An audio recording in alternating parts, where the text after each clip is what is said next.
चलो बच्चों, कल जो पढ़ाया था उसको एक बार रिवाइज करते हैं। बातें और करो।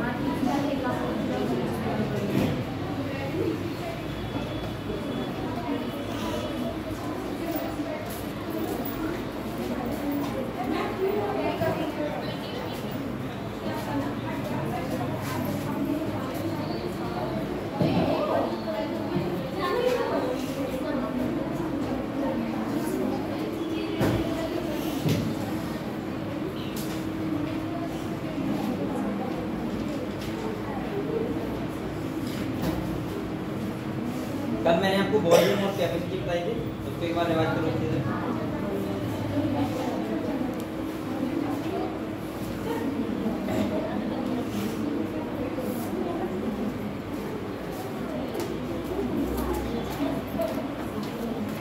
और हम लोगों ने आज हम लोग इम्पोर्टेंट टॉपिक पढ़ेंगे, इसी से बच्चे जल्दी से बैठ जाओ। और आप लोग जहाँ तक मैंने बता दिया वहाँ तक एक बार किताब से रिवाइज कर लो। किसी बच्चे कोई डाउट हो तो मुझसे पूछ सकता है वो, ठीक है।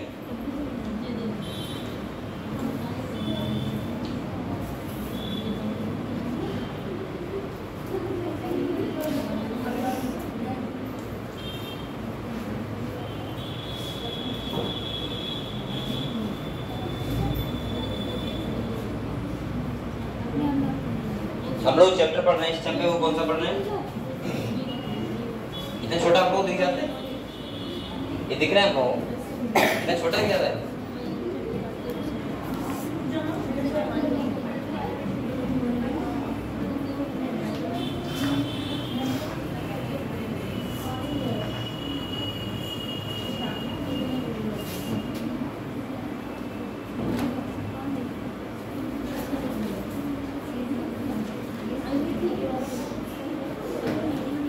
हम लोग चैप्टर पढ़ रहे हैं breathing and exchange of gases, ठीक है। ह्यूमन फिजियोलॉजिकल चैप्टर है, फर्स्ट चैप्टर। और मैंने ये लगभग आपको mechanism of breathing, respiratory organ, और हम लोगों ने क्या पढ़ लिया बेटा? वॉल्यूम एंड कैपेसिटी, ठीक है। तो आप लोग एक बार उनको जल्दी से रिवाइज करो, मैं पूछूंगा आप लोगों से, ठीक है, और आप लोग बताओगे।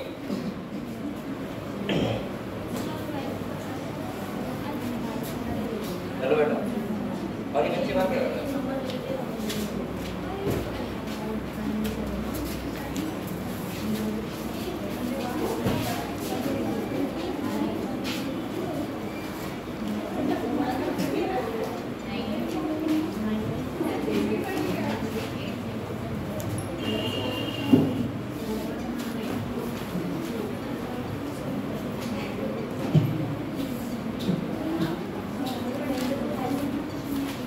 और आप लोग घर पे मेहनत कर रहे हो सब बच्चे?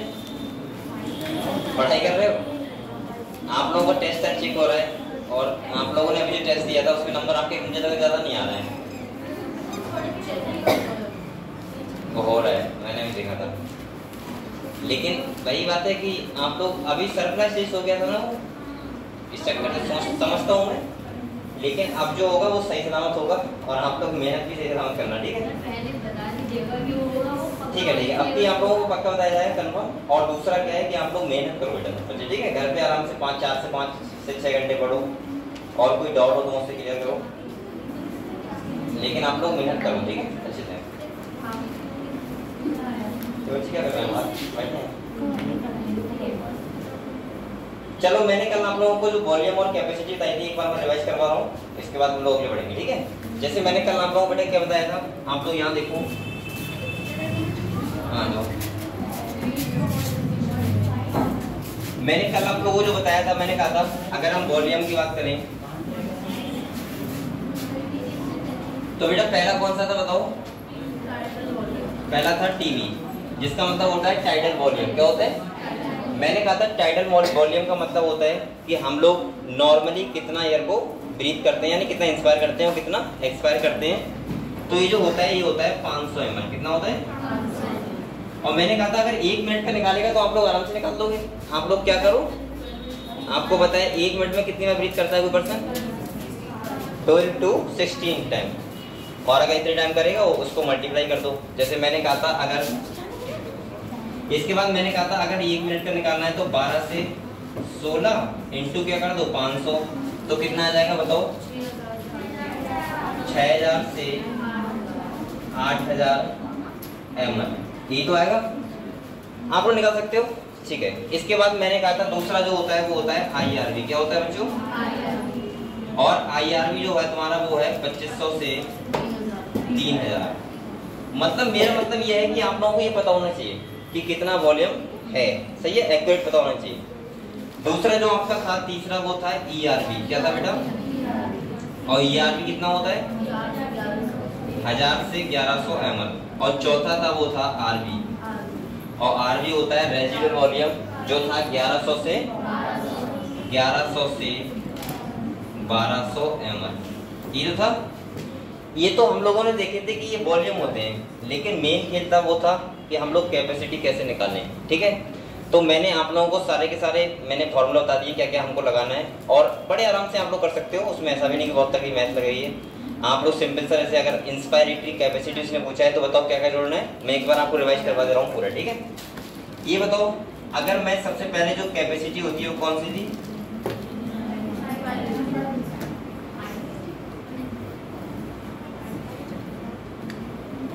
अगर देखें तो पहला था इंस्पायरेटरी कैपेसिटी IC। तो आप लोग बताओ IC में हम लोग क्या जोड़ते हैं? एक तो था IRV और साथ में क्या था बेटा? TB। ठीक है, आप लोग कर सकते हो आराम से। दूसरा अगर हम बात करें तो एक्सपायरेटरी कैपेसिटी की बात करें तो क्या था? ERV और प्लस TB। तीसरा था FRC ना, फंक्शनल रेसिडुअल कैपेसिटी। तो यहाँ पे क्या करना है आपको? एक तो ERV जोड़ना है और प्लस साथ में RB। चौथा जो तुम्हारा था वो था बैटल कैपेसिटी, और इसमें हम लोग क्या करते हैं? IRV, ERV और TB। सही है, तो ERV जोड़ दो प्लस RB और प्लस TB मतलब टाइडल वॉल्यूम। ठीक है, और पांचवा था वो था TLC, टोटल लंग्स कैपेसिटी में सबको जोड़ दो। ठीक है, सॉरी अच्छा यहाँ पे हाँ ठीक है, हाँ ERV होगा, सॉरी बुद्धि लिख के दोगे, ERV, IRV और साथ में TB।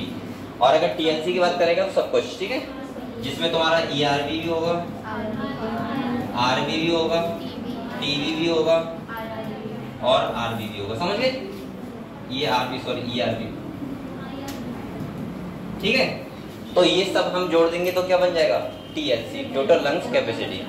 तो आप लोगों ने सबके एक कैपेसिटी निकाल ली, सब लोगों के लिखे हुए हैं। जैसे अगर यहाँ पे आप लोग काउंट करोगे तो IRV कितना होता है? 2500 से 3000 प्लस 500 कर दो, कितना आ जाएगा? 3000 से 3500 आ जाएगा। तो ऐसे करके आप सारी की सारी कैपेसिटी को बड़े आराम से निकाल सकते हो, और आप लोग यहाँ पे देख सकते हो कि क्या कैपेसिटी आएगा। ठीक है, तो समझ गए आप लोग ये बात? सब बच्चे समझ गए? कैपेसिटी बताओ, सब बच्चे क्लियर हुआ सबको? ठीक है, तो आप लोग एक बार रिवाइज कर लो जल्दी से, फिर इसके बाद हम लोग अगले जो हमारा टॉपिक कौन सा है? एक्सचेंज ऑफ गैसेस, यही तो है। ठीक है, तो यहाँ तक क्लियर सब बच्चों को बताओ मुझे।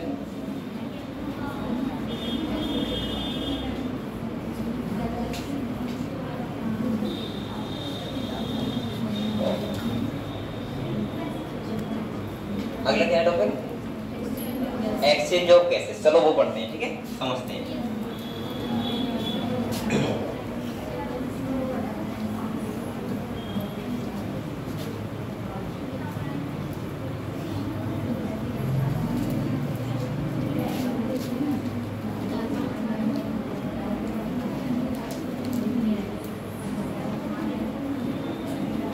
बेटा यहाँ पे ये समझो आप लोग, एक्सचेंज ऑफ, एक बोलो मत कोई भी, एक्सचेंज ऑफ गैसेस का क्या मतलब है वो समझते हैं हम लोग। ठीक है, अगर मैं एक्सचेंज ऑफ गैसेस की बात करूं तो मैंने क्या बोला था आपको?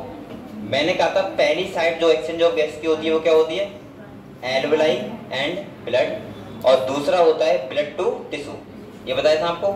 अगर मैं सिंपल भाषा में बताऊं तो ऐसे बता सकता हूँ, देखो एक मैं छोटा डायग्राम बना रहा हूँ, ये मान लो एल्वेलाई है, क्या है बेटा? और यहाँ पे ये क्या है? हार्ट है। मैं पूरे गाने सुना दे रहा हूँ। ठीक है, और ये क्या होता है? यहाँ पे क्या है? टिश्यू।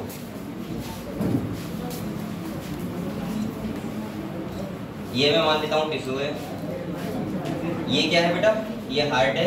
आपको पता है राइट एट्रियम में होता है, लेफ्ट एट्रियम में होता है, राइट वेंट्रिकल और लेफ्ट वेंट्रिकल। बेटा अब आप लोग बैठ जाओ आराम से।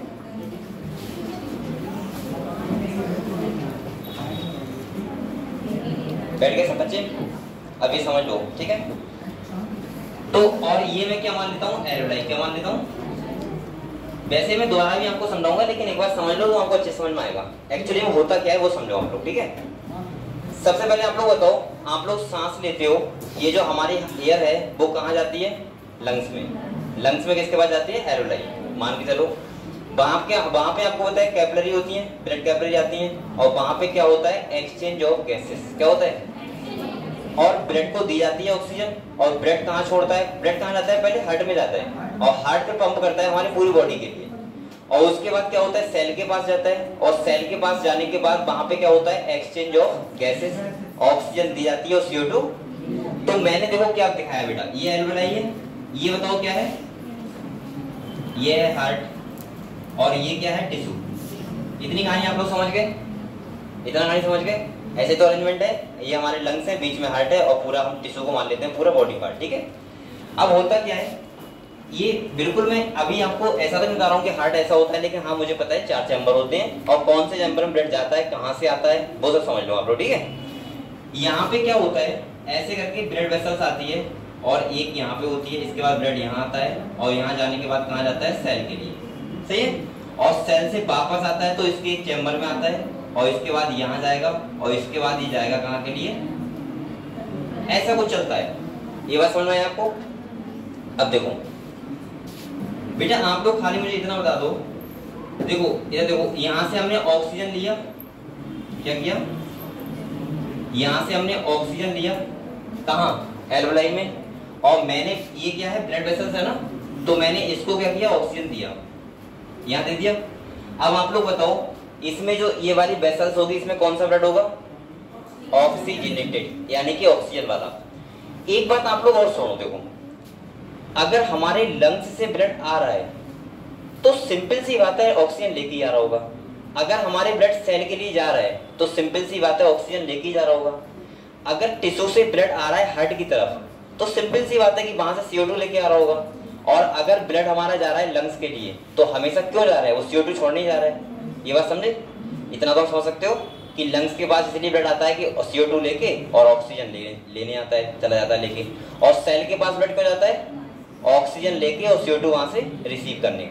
समझ गए बात। तो देखो बेटा, यहाँ पे ये ऑक्सीजन वाला आ रहा है, और ये पहले आता है हमारे लेफ्ट एट्रियम में, कहाँ आता है, और लेफ्ट एट्रियम कॉन्ट्रैक्ट करता है तो वो आता है लेफ्ट वेंट्रिकल में, और लेफ्ट वेंट्रिकल जब कॉन्ट्रैक्ट करता है तो वो हमारे पूरी बॉडी के लिए ब्लड भेजता है, ठीक है।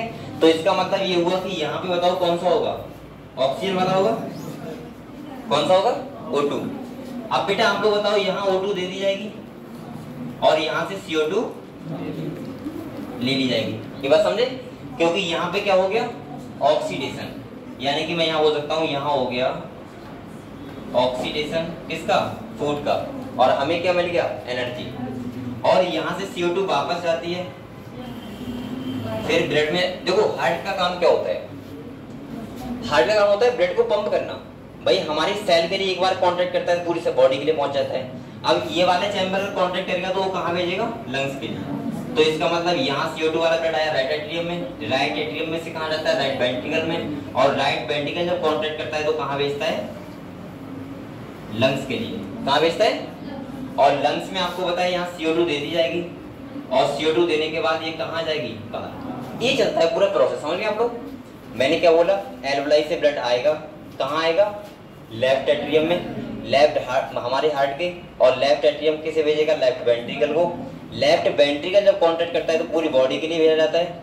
इसके बाद बॉडी से ऑक्सीजन बॉडी के लिए जाता है तो ऑक्सीजन सेल को दे दी जाती है, वहां से CO2 ले ली जाती है, और वहां से लेने के बाद ब्लड लंग्स में नहीं आता है, हार्ट में आता है। पहले कहाँ आता है, और हार्ट में आने के बाद हार्ट पंप करता है किसके लिए, लंग्स के लिए। और ये लगातार प्रोसेस, हमारा हार्ट कॉन्ट्रैक्ट लेग्स कॉन्ट्रैक्ट कर रहा है, लगातार पूरा मैकेनिज्म चल रहा है। समझ गए ये बात। अब दूसरा सुनो बेटा, यहाँ पे मैंने कहा था कि जहाँ पे ऑक्सीजन वाला ब्लड होता है जिस भी वेसल्स में, उसको हम लोग बोलते हैं आर्टरी। क्या बोलते हैं बच्चों, तो ये क्या होती है, आर्टरी। और मैंने आपको बताया था कि CO2 वाला जो ब्लड लेके आता है, जैसे हमें आपको दिख रही है ना अभी बॉडी में, वो सब क्या है, वेन्स। क्या है, तो यहाँ पे जो CO2 वाला ब्लड लेके आ रही है इसको क्या बोलते हैं, हिंदी में बोलते हैं धमनी और शिराएं, पता होगा आपको। अब दूसरा सुनो, हमारी बॉडी में हार्ट से जो भी ब्लड लेके जा रही है सब क्या है, आर्टरी, और जो ब्लड लेके आ रही है वो क्या है, वेन्स। लेकिन हार्ट तक ये लंग्स वाला जो सर्किट होता है, ये वाला सर्किट, ये वाला, इसमें उल्टा होता है। यहाँ पे बेटा CO2 वाले को बोलते हैं आर्टरी और ऑक्सीजन वाले को क्या बोलते हैं, वेन्स। लेकिन नाम होता है इसमें पल्मोनरी, क्या होता है। तो या मैं ऐसे बोल सकता हूँ, इसको बोलते हैं हम लोग CO2 वाला, वैसे वेन में बोलना चाहिए, लेकिन इसको क्या बोलते हैं, पल्मोनरी। आप लोग आराम से लिख लेना, पहले समझ लो, ठीक है पूरा ये, क्योंकि ये सर्कुलेशन में भी चलेगा, तो अभी आप समझ लो अच्छे से, क्लियर हो जाएगा। पल्मोनरी ये क्या होगी बेटा, आर्टरी, और ये वाली क्या होगी, पल्मोनरी वेन। ये बात समझे आप लोग, आर्टरी वेन क्या होती है। अब दूसरी बात सुनो, आप लोगों मन में ये डाउट आ सकता है कि सर इसको हमने उल्टा क्यों बोला, हम लोग यही बोलते ज्यादा अच्छा रहता।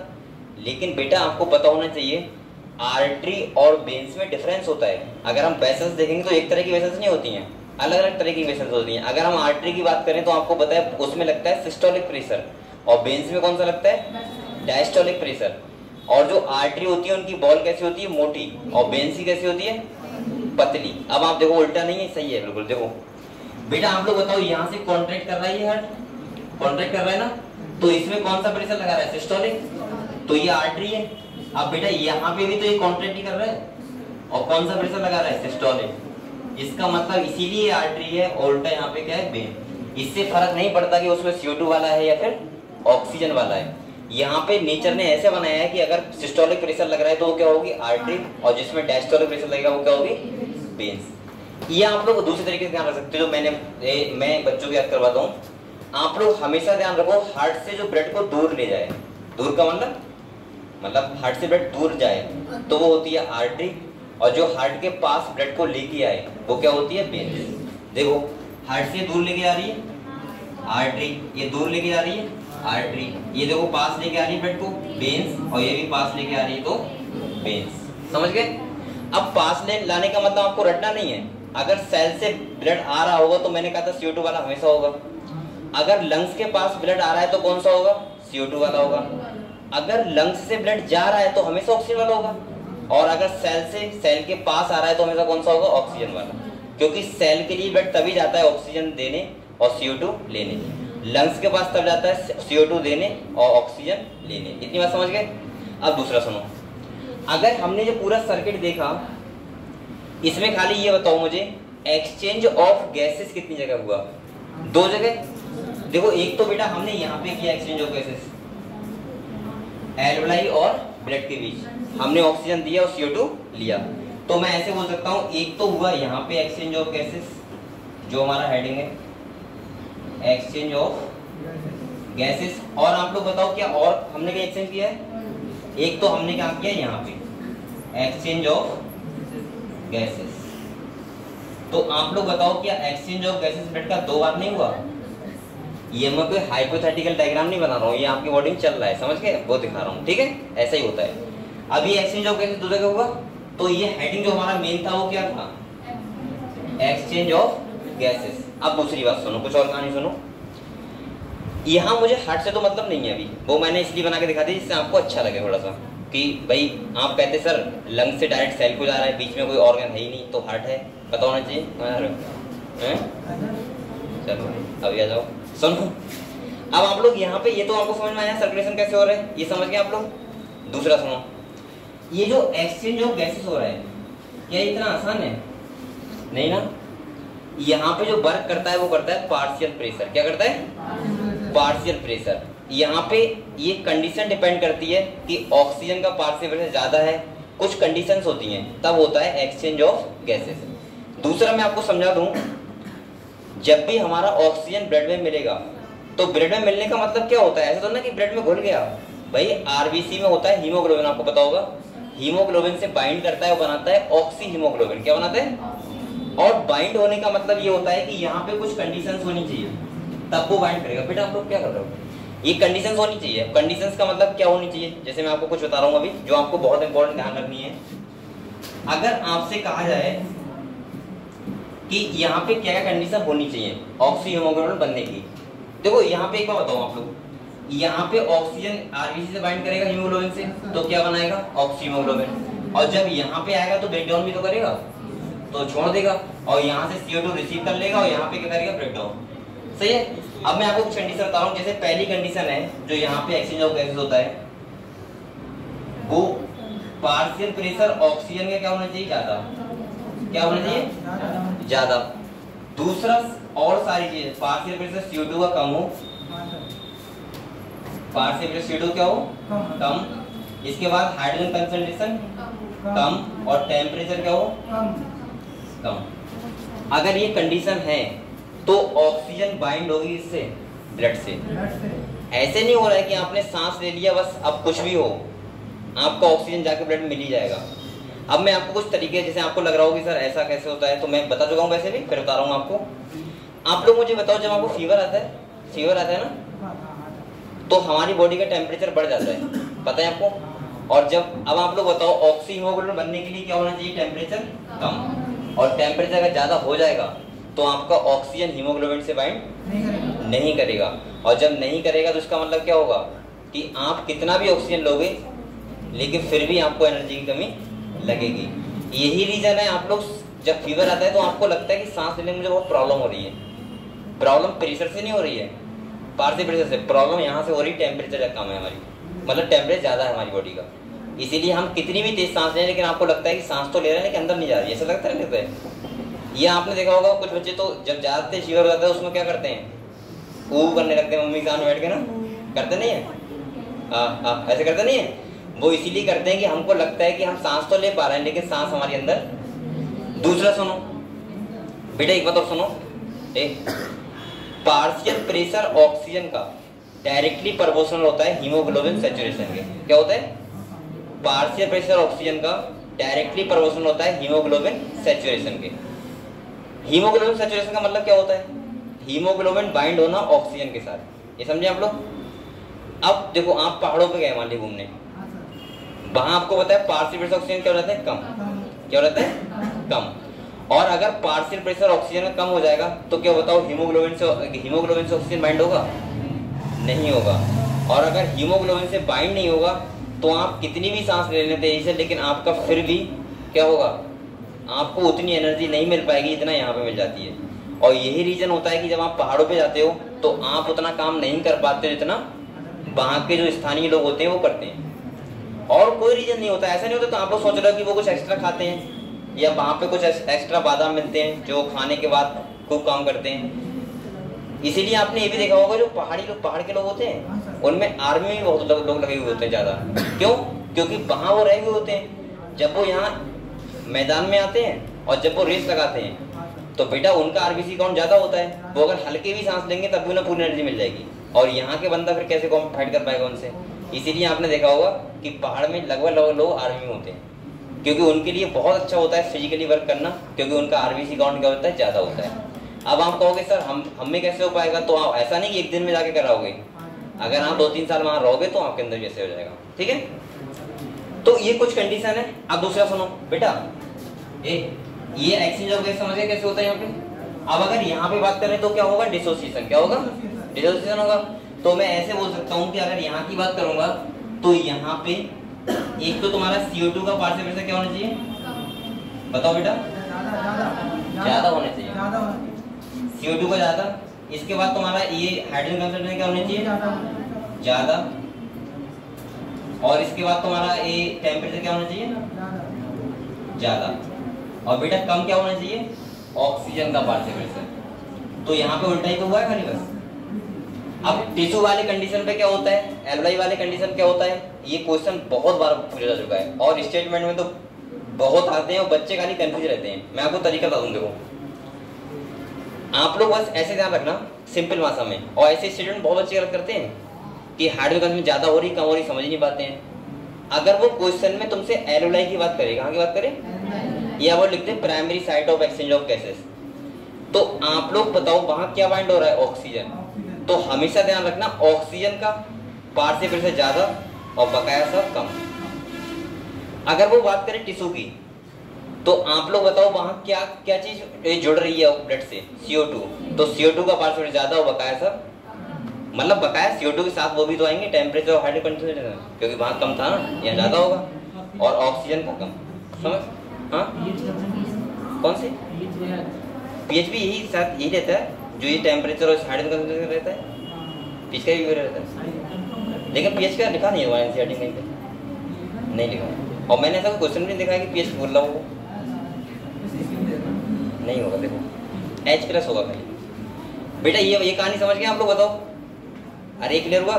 तो अब आप लोग ऐसा करो, ये डायग्राम बना लो अच्छे से, ठीक है? फिर हम लोग अगले बढ़ेंगे। pH का कोई काम नहीं होता, देखो। लेकिन ये बोल सकते हो कि आर्टरी में pH ज्यादा होती है, वेन्स में ज्यादा होती है, लेकिन यहाँ एक्सचेंज ऑफ गैसेस में pH का कोई रोल नहीं होता है।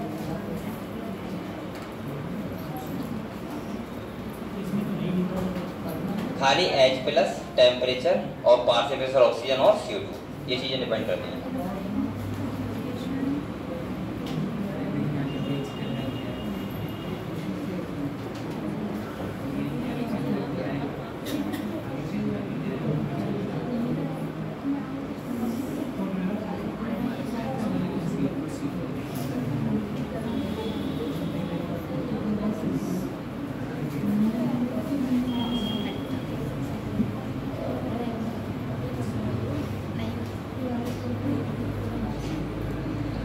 और बेटा आप लोग बहुत मेहनत से पढ़ाई करो, क्योंकि पढ़ना बहुत जरूरी है, समझ रहे हो?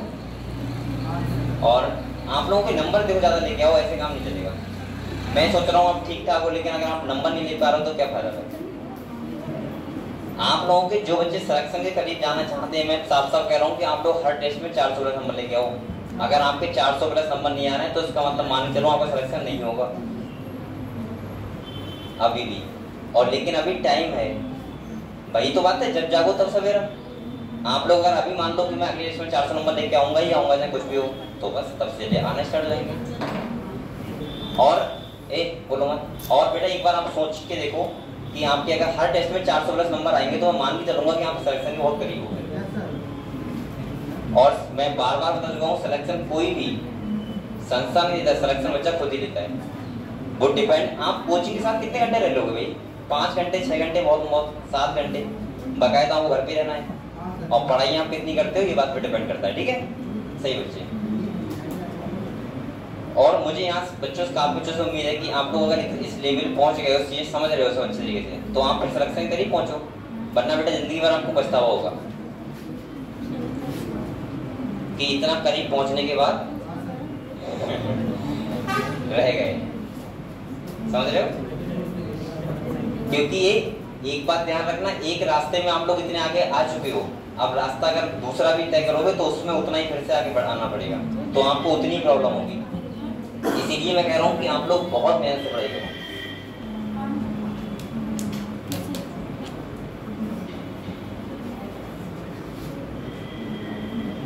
और आप लोग समझ सकते हो बेटा कि नीट में और जो और नौकरियों में कितना डिफरेंस है। ऐसे से बच्चे बेचारे ना जिनकी एज निकल रही है, उधर पापा कह रहे हैं शादी कर, मम्मी कह रही बीवी देखनी मम्मी ने, और पता है बच्चा कहने लगा पड़ा है बेचारा पैड में, साइड में, टी टाइट में, सही है? इतनी बड़ी कंडीशन, और उसे ही पता नहीं नौकरी मिलेगी नहीं मिलेगी। समझ रहे हो? तो नीट इतना अच्छा ऑप्शन है, 400-500 नंबर लेके आओ। अगर आपको लग रहा है कि हमें BMS मिल जाएगा तो BMS ले लो, वरना MBBS अगर पहुंच पाओ तो वहां तक पहुंच जाओ, बहुत अच्छी बात है।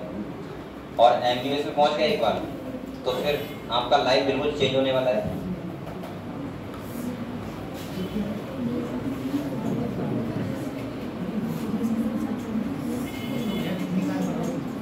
और मैं आपको ऐसे बहुत सारे एग्जाम्पल बता चुका हूँ कि जिसने खाली एक एजुकेशन की ताकत से कितना कुछ चेंज किया है। समझ रहे हो? जैसे आपके सबसे अच्छे लोग वही हैं, अम्बेडकर जी का नाम आपने सुना होगा, अम्बेडकर, भीमराव अम्बेडकर। उनसे मुझे लगता है इस दुनिया में जीता जागता एग्जाम्पल उनसे बढ़िया कोई नहीं है। जीता जागता एग्जाम्पल, मेहनत नहीं बेटा, उनका तुम संघर्ष सुन लोगे तो परेशान हो जाओगे। सोचो, आप तो बहुत समझदार हो, मैं आपको जस्ट एक एग्जाम्पल बता रहा हूँ खाली। सोचो एक बच्चा 5-6 साल का है, खाली 7-8 साल का, उसे समझ भी नहीं है कि कास्ट क्या होती है, मतलब उसे समझ भी नहीं इस बात की, और उस बच्चे से कहा जाए कि यहाँ इतने बच्चे बैठे हैं, मैं एक बच्चे से कहूँ बेटा तुम सीट पे नहीं बैठोगे, तुम नीचे बैठोगे, बताओ उसे कैसा फील होगा? सोचो पहले। उस बच्चे ने पढ़ाई पता कहाँ बैठ की थी? सब बच्चों से पीछे बैठ के, जहाँ बच्चों की वो रखी जाती थी चप्पलें। उसको अधिकार नहीं था कि सब बच्चों के साथ बैठ सके, सब बच्चों के साथ खाना खा सके, सब बच्चों के साथ खेल सके, सब बच्चों के साथ पानी पी सके। सोचो। और मैं ऐसा मानता हूँ कि उनको पता है, हम लोगों को उनको कम से कम 20+ तो भाषाएं आती थी इतना, और उनके पास इतनी सारी डिग्री है ना, इतनी सारी किताबें थी। सोचो से संविधान लिखा हो तो फिर क्या बात कर सकते हो आप? क्या ही कह सकते हो? और इतना सुनो, इतना कठिनाई के बाद कैसे कोई सोच सकता है? और आप लोगों के पास सब कुछ फैसिलिटी है, आपके फोन भी है भाई, आपके पास सब कुछ है, तब आप चेंज नहीं कर पा रहे हो। लेकिन उस बंदे के अंदर जुनून था। जुनून का मतलब तो उसे करना ही करना है। और ये बहुत जरूरी होता है कि आप कितना अच्छे सोचते हो।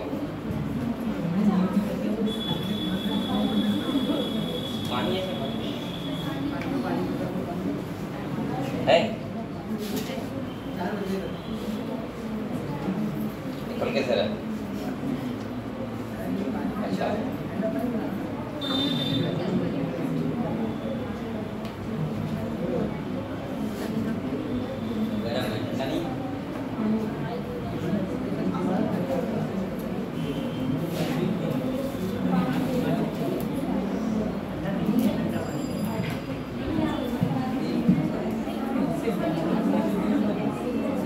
बेटा, हम लोग बातें मत करो, बना लिए तो एक बार इसे याद कर लो अच्छे।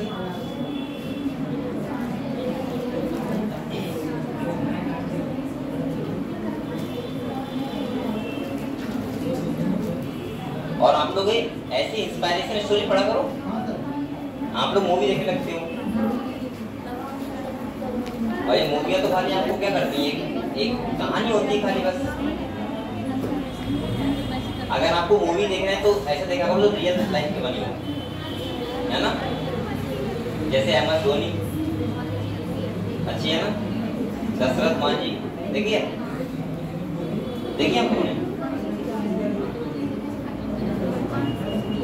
आप लोग अब बातें कर रहे हो।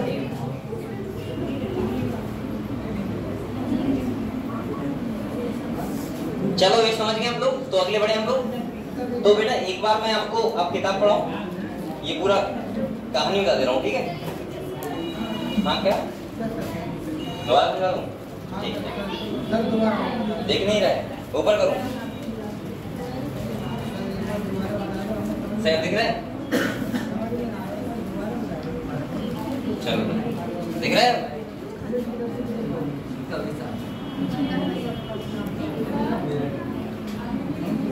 अभी भी नहीं दिख रहा है?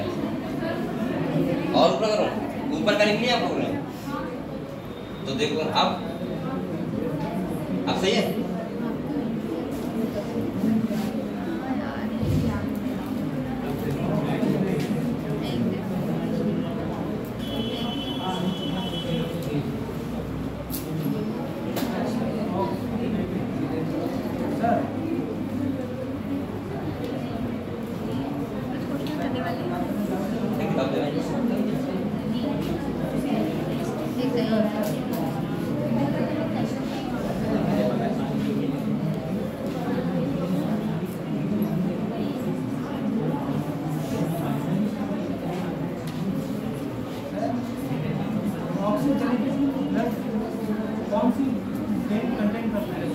कौन सा?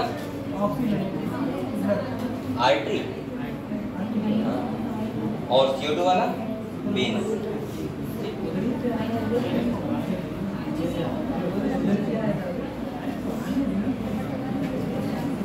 चलो ये चैप्टर ये तो अब हो जाएगा। अरे आप लोग ऐसा एक काम करो, अभी मैं समय दे रहा हूँ, किताब बाद में पढ़ते रहेंगे, ठीक है? एक ही और सुनो आप लोग। बेटा ये बताओ, ये हो गया? ये हो गया? अब हम लोग बात करते हैं, ये आप लोग एक ओवरऑल समझ गए, ठीक है? अब हम लोग जो अगला टॉपिक हमारा होगा वो होगा ट्रांसपोर्ट ऑफ गैसेस। क्या होगा? Transport of gases. अब मैं पूरा पहले कहानी समझा रहा हूँ ट्रांसपोर्ट ऑफ ऑक्सीजन की, समझा रहा हूँ ऑक्सीजन की। तो हम लोग थोड़ा आगे बढ़ते हैं, बता दूंगा, ठीक है बेटा। अब हम लोग बात करेंगे ट्रांसपोर्ट ऑफ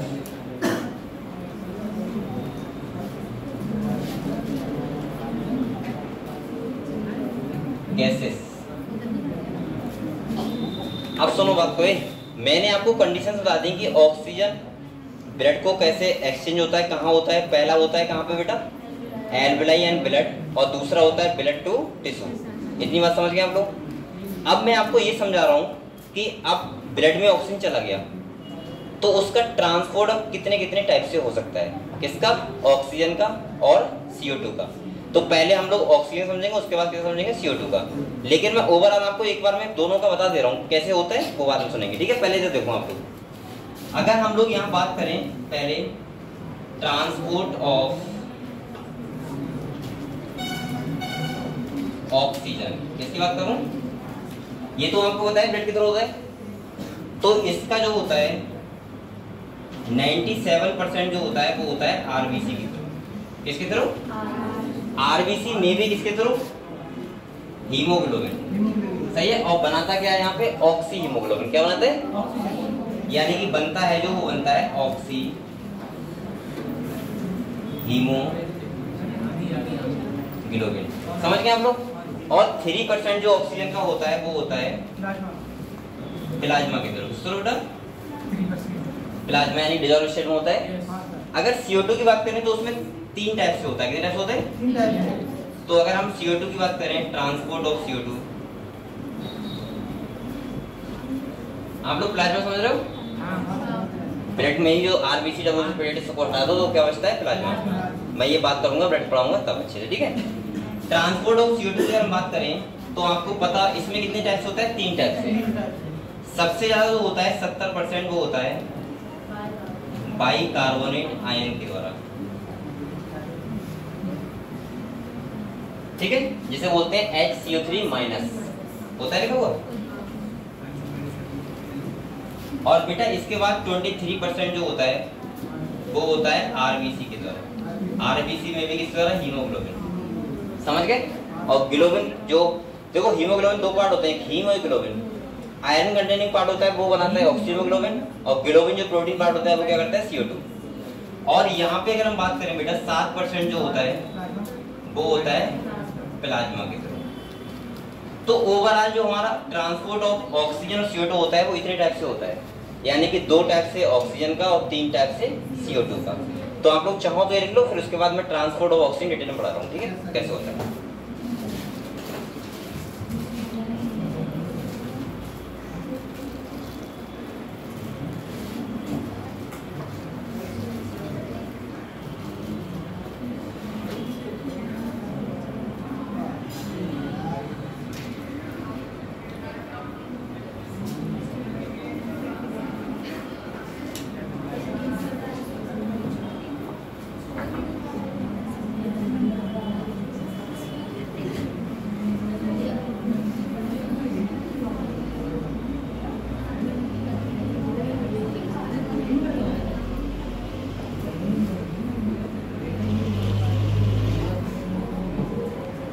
दिख रहा है हम लोगों को, पीछे दिख रहा है, नहीं दिख रहा है, थोड़ा ऊपर कर दो इसे, 1 मिनट। अब सही है, दिख रहा है, अरे कहाँ चला गया, ये सही है, थोड़ा थोड़ा कर दो, इतना इतना सही है, चलो देखो इसे ब्लैक कर दूं ज्यादा तो दिखेगा साथ, ऐसा है क्या, देखें ये हट ना जाएगी।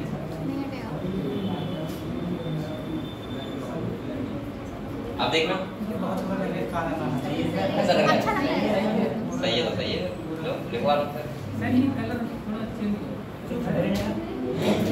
तुम्हें कलर से मतलब है या पढ़ने से मतलब है? इसकी लाइट थोड़ी वैसी लग रही है ना। ये तो वही बात हो गई ना कि जैसे आपने देखा नहीं है, अगर कोई दोस्त है आपका, ये दोस्त नहीं बोलूंगा मैं तो मोहल्ले वाले बोलूंगा, ऐसे होते हैं ना मोहल्ले वाले बहुत खतरनाक है। जैसे आपने कोई बाइक ली, सही है, उन्हें अगर कुछ उसमें निकालना है ना, 2 टाइप के लोग होते हैं, आपने देखा होंगे जहाँ तक एक हमारे एडवोकेट में, ये होते हैं पॉजिटिव लोग, पॉजिटिव का मतलब होता है कि वो कहीं भी जाएंगे तो उसमें पॉजिटिविटी देंगे। जैसे उन्हें 10 चीजें बेकार लगी हो लेकिन 2 अच्छी लगी हो, दो बताएंगे, 10 नहीं बताएंगे।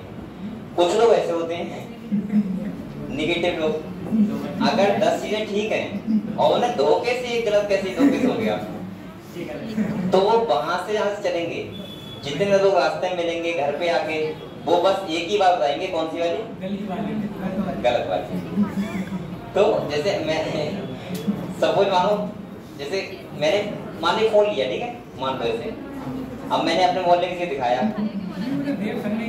तो पता है वो क्या कहेगा अगर नेगेटिव होगा तो, यार तुझे कलर वाइट लेना चाहिए था। वो ये नहीं कहेगा कि फोन ले लिया क्या कर लिया, लेकिन ये डायलॉग मार देगा कि यार वाइट लेना चाहिए था। ये कुछ नहीं कहेगा तो पता क्या कहेगा, इसका यार बैटरी बैकअप बहुत कम है, मतलब कुछ डायलॉग मारेगा।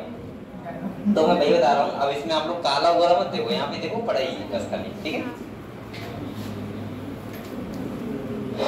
ऐसे लोगों से आपको दूर रखा बोला, ठीक है। अरे नहीं वो ठीक है, मैं तो पॉजिटिव।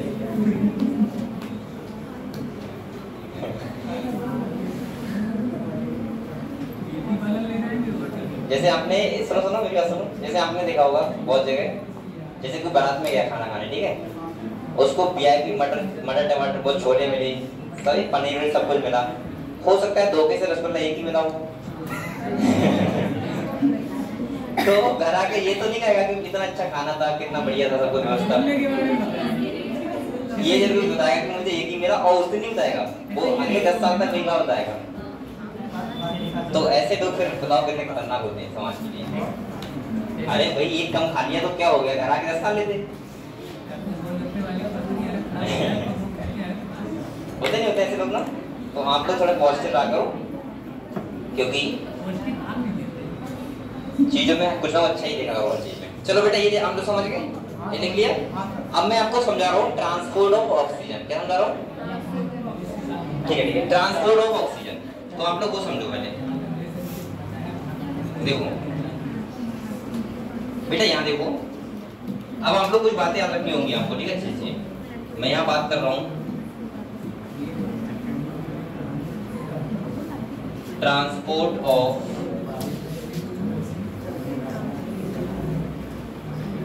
ऑक्सीजन। देखो बेटा आप लोग बताओ, आपने सांस लिया, हवा गई हमारे एल्वलाई में, और वहां जाने के बाद ब्लड से क्या हो करेगी, कनेक्शन करेगी, मतलब बाइंड होगी। तो मैं आपको पूरा कहानी बता रहा हूँ, ठीक है। जो पहली बात आपको ध्यान रखनी है वो ध्यान रखनी है बेटा, पार्शियल प्रेशर ऑक्सीजन डायरेक्टली होता है हीमोग्लोबिन सैचुरेशन। मतलब इससे आपको ये पता लगा कि हीमोग्लोबिन जो ऑक्सीजन बनता है उसके लिए सबसे ज्यादा जरूरी होता है, क्या होता है, पार्शियल प्रेशर ऑफ ऑक्सीजन। अब पार्शियल प्रेशर ऑक्सीजन का जितना ज्यादा होगा, इसका मतलब हीमोग्लोबिन सैचुरेशन क्या होगा, उतना ही ज्यादा होगा, लेकिन एक टाइम तक। अब ऐसा नहीं आप पार्शियल प्रेशर कर दो 120 तो हीमोग्लोबिन तो उतना ही है बॉडी में ना, जितना हो जाएगा उसके बाद कांस्टेंट हो जाएगा। ये बात समझ में आपको? दूसरा बेटा आप लोग बताओ मुझे, बोलो मत, कोई ध्यान समझ लो। मैंने आप लोगों को ये बताया था, मैंने कहा था जब भी ऑक्सीजन जो होता है अगर हीमोग्लोबिन से बाइंड कर रहा है, ठीक है, तो वहां पे क्या कंडीशंस होना चाहिए वो मैंने बता दी आपको। जैसे अगर यहाँ पे वो बात करेगा एल्वलाई वाली साइड, कहाँ करेगा बेटा, तो मैंने साफ साफ बताया आपको, अगर यहाँ पे ऑक्सीजन बाइंड होना है तो मैंने कहा था पार्शियल प्रेशर ऑक्सीजन का क्या होना चाहिए। ध्यान रखना यहाँ से एक क्वेश्चन आता ही आता है, और टेस्ट में तो आपको 2 मिलेंगे, इसीलिए अभी समझ लो। पार्शियल प्रेशर ऑक्सीजन ज्यादा, इसके बाद पार्शियल प्रेशर CO2, और हालांकि टेस्ट मैं नहीं बनाता हूँ, लेकिन मुझे पता है कि यहाँ से बच्चे बहुत ज्यादा फंसते हैं, ध्यान नहीं रखते हैं। तो आपको यहाँ से बहुत अच्छे से ध्यान रखना पड़ेगा कि पार्शियल प्रेशर ऑक्सीजन का कहाँ ज्यादा होगा कहाँ कम होगा, हाइड्रोजन कंसंट्रेशन कहाँ ज्यादा होगी कहाँ कम होगी, टेम्परेचर कहाँ ज्यादा होगा कहाँ कम होगा, क्योंकि बच्चे हमेशा फंसते हैं यहाँ से। तो देखो पार्शियल प्रेशर ऑक्सीजन ज्यादा, CO2 का कम, हाइड्रोजन कंसंट्रेशन क्या कम, और तीसरा टेम्परेचर कम। ये बात समझ गए आप लोग? समझ गए? अब ऑक्सीजन बाइंड हो रहा है तो ध्यान रखना पार्शियल ऑक्सीजन ज्यादा बकायदा कम। इतना क्लियर हुआ? अब दूसरा सुनो, एक यहाँ पे कर्व आता है, इसे बोलते हैं हम लोग ऑक्सीजन डिसोसिएशन कर्व। कर्व होता है वो समझते हैं आज, ठीक है। सुनो, जैसे मैं यहाँ थोड़ा ऊपर कर दे रहा हूँ, यहाँ से आते हैं, ये कर्व बहुत इंपॉर्टेंट है जो आपको समझना चाहिए।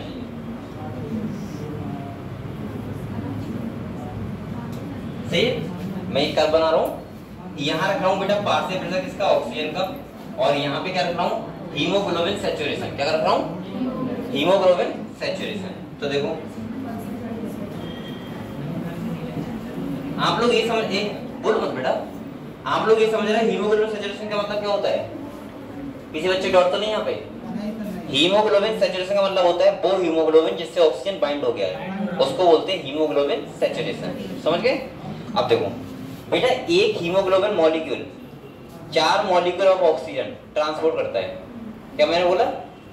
एक haemoglobin molecule 4 molecule of oxygen transport करता है। और दूसरा बेटा आप लोग ध्यान रखना, 100 ml ब्लड में, किसमें? 100 ml ब्लड में। अगर ऑक्सीजन दी जाती है टिश्यू के लिए, वो दी जाती है 5 ml। कितनी जाती है? और लेकिन जो लेके जाता है वो लेके जाता है 20 ml। कितना लेके जाता है? 15 ml वापस रहती है और 5 ml दी जाती है किसको? टिश्यू के लिए। समझ गए आप लोग? ये दो बातें ध्यान रखना, मैं लिख दे रहा हूँ यहाँ पे, यहाँ भूल जाओ, वैसे पढ़ाऊंगा अभी आपको। यहाँ पे एक तो ध्यान रखना है कि जगह नहीं है, रुक जाओ, यहाँ देखो, एक तो आप लोग ये ध्यान रखो, कहाँ चला गया भाई? देखो यहाँ पे आप लोग ध्यान रखना, तीसरा जो ये दूसरा सेकंड हो गया, तीसरा मैं क्या कह रहा हूँ, एक हीमोग्लोबिन मॉलिक्यूल कितने ऑक्सीजन ट्रांसफर करते हैं? 4 मॉलिक्यूल ऑफ O2। ये बात समझ गए? और 100 ml ब्लड, दिख रहा है बच्चों को? वो करता है transport 5 ml oxygen, sorry oxygen. समझ गए आप लोग? 5 ml। हालांकि ये बात ध्यान रखना, अगर क्वेश्चन ऐसे आ जाए कि टिश्यू को देने से पहले कितनी ml होगी, तो होती है 20 ml। मतलब 100 ml ब्लड में कितनी होती है? 20 ml।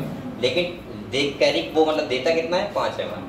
ठीक है, अब अगले देखो बेटा, ये वाला कर्व समझो आप लोग। पहले देखो, ये अगर हम कर्व बनाए तो कुछ ऐसा आता है, ऐसे। सही है? इसका मतलब ये है कि अगर आप पार्शियल प्रेशर ऑक्सीजन का बढ़ा रहे हो तो हीमोग्लोबिन सैचुरेशन क्या हो रहा है? बढ़ रहा है। लेकिन यहाँ पे एक वैल्यू होती है लिखी हुई, जैसे आपने देखो Km लिखा हुआ होगा, Km। अरे ये क्या होगा?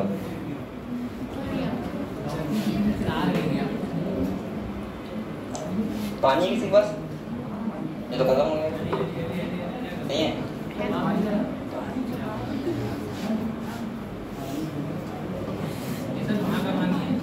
कहाँ का?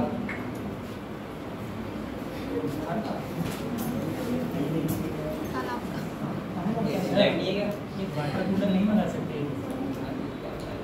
पैसे की बचत। इस संस्था के लिए इतना रुपया आता है ना, आप अगर सुन लोगे ना तो दंगे रह जाओगे। ये ऐसे हो रहा है, कई करोड़ रुपया आता है।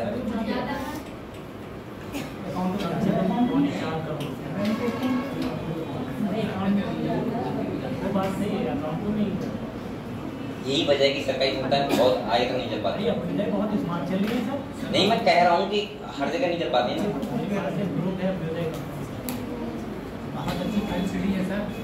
अब बेटा टीचर्स मेहनत भी कर सकते हैं, खाली एचडी तो देना उनके काम है। हाँ, वो मिलेंगे। अब जब से कोर्स कर रहे हैं यहाँ से काफी सुधार हुआ है, हल्के से सुधार ही होगा। आपको तो पता नहीं है, पहली बार पढ़ाया था अवधय में, तो मार्कर में कोचिंग से क्या था अपना, ऐसे हालात थे। मैं 4 साल से पढ़ा रहा हूँ यहाँ पे। और समझ रहे हो, हम लोग मार्कर भी लेके आते थे अपना, और अपने आप साइन करा के अपने आप डीएम सर के पास जाते थे ऐसे करके। और आज हर कुछ सोचता है, हम भी बढ़ जाएंगे, और अच्छा हो जाएगा। अभी आप वेट करो। ये क्या हो रहा है बेटा? जाना तुमको लेके आना, मिल जाओ।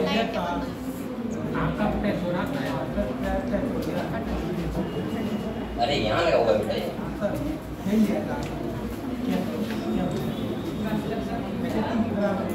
तो हल्के लिए ठीक हो जाएंगे। नहीं चलता, एक घंटे नहीं चलता बेटा। उस तरह है तो बताएगा, बोले मैं कुछ नहीं कर सकता।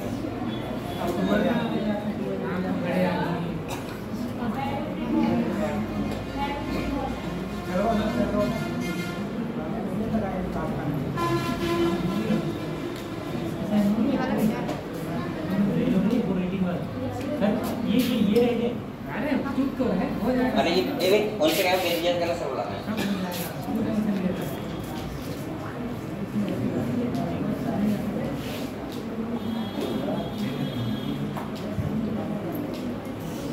ये ऐसे ही नहीं होगा।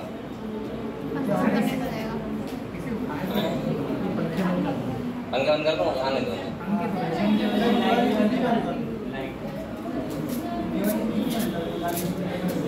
यार बार-बार लाइट गई।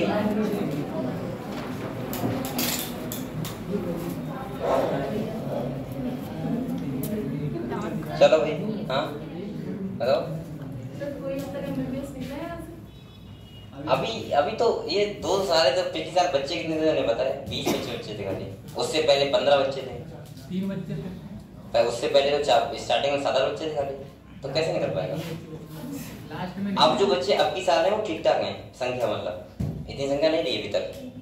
और बच्चे भी थे वो पता ही, मतलब यही लोग तो थे स्टार्टिंग में, उससे पहले तो बहुत वैसे थे, मतलब बच्चे कमजोर टाइप के। ठीक है, तो अब भाई बच्चे तो मतलब ये है कि अब की साल से लगभग चीजें ठीक चल रही हैं, अभी तक कुछ हिसाब नहीं चला। ठीक है, चलो पढ़ते हैं अब हम लोग। चलो फिर मैं ऐसा कर रहा हूँ, ट्रांसपोर्ट ऑफ ऑक्सीजन उससे पहले का पढ़ा दे रहा हूँ किताब, ठीक है, तब हम लोग आगे बढ़ेंगे।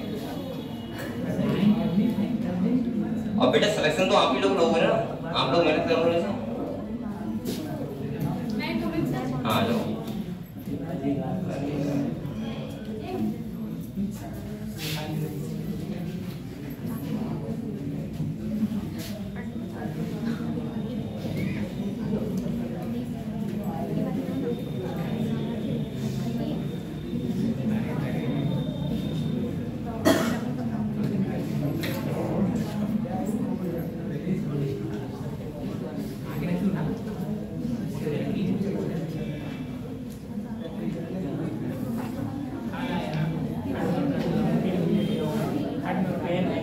ये बताऊं मैं आप लोगों को पढ़ाऊं क्या लाइन टू लाइन?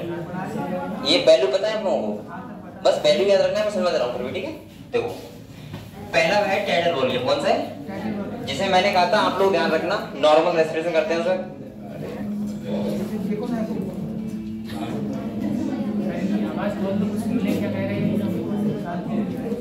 अरे पढ़ लो करो। अब देखो यहाँ कह रहा है नॉर्मल, और नॉर्मल का मतलब क्या होता है? 500 ml। कितना होता है? जो मैं सबसे बता चुका हूँ आपको। और 1 मिनट में मैंने कहा था कि आप लोग 12 से 16 टाइम कर देना, तो कितना आएगा? 6000 से 8000। अगले अगर हम बात करें IRB, किसकी बात करें बेटा? पानी ठीक है, ठंडा है, ठंडा है।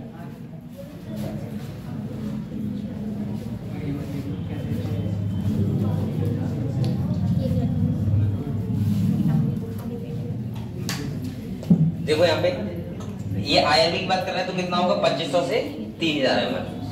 अगर ERB का मैंने क्या कहा था कि हम लोग कितनी ईयर को एक्सपायर कर सकते हैं, तो कितना आएगा बेटा? 1000 से 1100। अगर हम RB की बात करें तो मैंने कहा था 1100 से 1200, और ये वो ईयर होती है जो कहाँ रह जाती है? लंग्स में रह जाती है। अगले कह रहे हैं अगर हम कैपेसिटी की बात करें तो मैंने क्या बोला था बेटा? अगर इंस्पायरेटरी कैपेसिटी होगा तो इसका मतलब मैंने कहा था TB और RB जोड़ दो। अगर एक्सपायरेटरी कैपेसिटी होगा तो TB प्लस ERB जोड़ दो। अगर FRC होगा तो इसका मतलब ERB और RB जोड़ दो। और मैंने कहा था वाइटल कैपेसिटी का मतलब ERB, TB और IRB कर दो। और अगर टोटल लंग्स कैपेसिटी का मतलब सबको जोड़ दो, जैसे ये RB, ERB, TB और IRB। बस आपको वैल्यू पता होनी चाहिए। ठीक है, वो क्वेश्चन ऐसे ही बन सकता है जैसे वो कहते हैं कि बताओ कि पर्सन अगर बीमार है और उसका IRB कम आ रहा है, आप बताओ कि इंस्पायरेटरी कैपेसिटी क्या होगी। तो आप लोग तो उस हिसाब से, अगर आपको ये पता है तो आप लोग बड़े आराम से क्वेश्चन कर सकते हो और कोई भी क्वेश्चन आपका गलत नहीं होगा। अगर हम एक्सचेंज ऑफ गैसेस की बात करें, टॉपिक था ये, टेबल एक बनी हुई है। एक बात और ध्यान रखना हमेशा, मैंने आपसे कहा था डिफ्यूजन का मतलब होता है हाई प्रेशर टू लो। सही है, ये आपको ध्यान रखना है। अब आप लोग यहाँ पे देखो, आपको सबका दिया हुआ है। अगर आप लोग चाहो तो इस टेबल को याद मत करना, क्योंकि खाली टाइम वेस्ट करोगे। अगर क्वेश्चन आएगा तो ये वैल्यू दी होगी, पहली बात। सही है, और दूसरा आप लोग इतना अंदाजा लगा सकते हो कि ये बात कहाँ की चल रही है। अगर एरोलाई चल रही तो हमेशा एटमॉस्फेरिक एयर में ऑक्सीजन ज्यादा होगा और एरोलाई में क्या होगा? कम होगा। क्योंकि हमेशा जो वर्क करता है वो कैसे करता है, high partial pressure to low partial pressure. समझे आप लोग? अब देखो यहाँ पे अगर मैं यहाँ पे देखूं रेस्पिरेटरी गैस में, तो एटमॉस्फेरिक एयर में ऑक्सीजन में कितना होता है 159 और एल्वेलाई में कितना होता है। और आप लोग बताओ बेटा, मैंने कहा था high partial pressure to low partial pressure, तो 159 एटमॉस्फेयर में हो गया और हमारे एल्वेलाई में कितना हो गया 104, हाई टू लो हो गया। इसके बाद यहाँ पे लिखा हुआ है ऑक्सीजन बेड में, तो ऑक्सीजन का होता है वो 40 होता है। अगर ब्लड की बात करें ऑक्सीजन बेड में तो कितना होता है 95 और टिश्यू में कितना होता है 40। इसके बाद ये CO2 का दिया हुआ है। लास्ट में आप लोग बताओ एटमॉस्फेयर में CO2 जाएगी ना, तो लास्ट में कितना होता है 0.3। तो ये हर जगह वर्क करता है हाई प्रेशर टू लो। तो हम लोग से पढ़ लेते हैं बट ये टेबल याद मत करना, कोई दिक्कत नहीं। क्वेश्चन अभी तक ऐसा नहीं आया कि यहाँ से फंसाओ, हालांकि बस यहाँ से अगर क्वेश्चन आएगा भी तो एक टेबल में दिया होगा, एटमॉस्फेयर का दिया होगा, आपको लिखा होगा और आपसे लेवलिंग के लिए पूछ सकता है वो। हालांकि अभी तक ऐसा मैंने कोई भी क्वेश्चन नहीं देखा है कि आप लोगों को ये याद करना पड़ेगा, ठीक है? अभी तक ना कोई पेपर में देखा है और ना कोई टेस्ट में है, ना वैसे देखा है, ठीक है? ना बुक में देखा है कोई। चलो अब यहाँ देखो आप लोग बेटा, अब जो अभी तक मैंने समझाया आपको सारा सब कुछ लिखा हुआ है यहाँ पे देखो।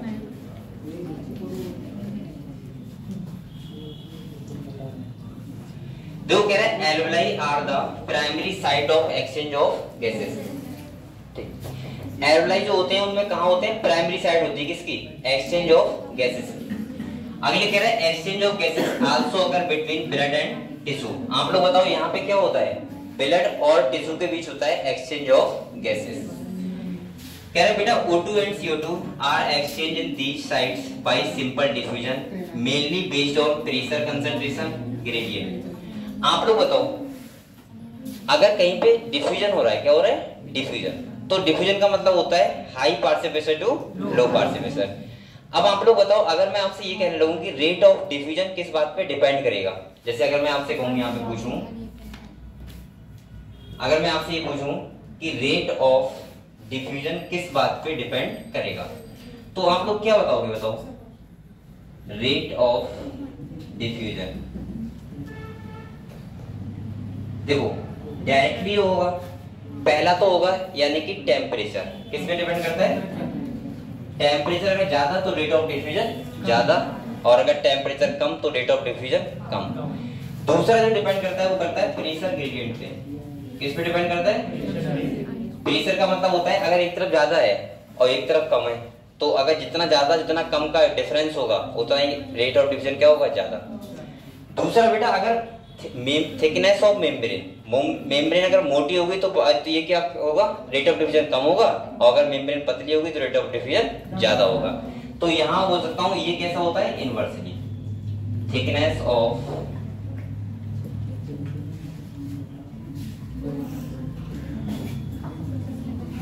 मेम्ब्रेन। समझ गए आप लोग? तो ये आप लोग ध्यान रखना है सर के, और चाहे तो बराबर लिख लो ये किताब के बराबर, वैसे यहाँ पे लिखा हुआ है एनसीईआरटी में, वहां लिख सकते हो। लिख रहा है क्या? लिखो।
देख लिया? चलो देखते हैं, देखें किताब देखें। तो देखो यहाँ बेटे क्या लिखा हुआ है,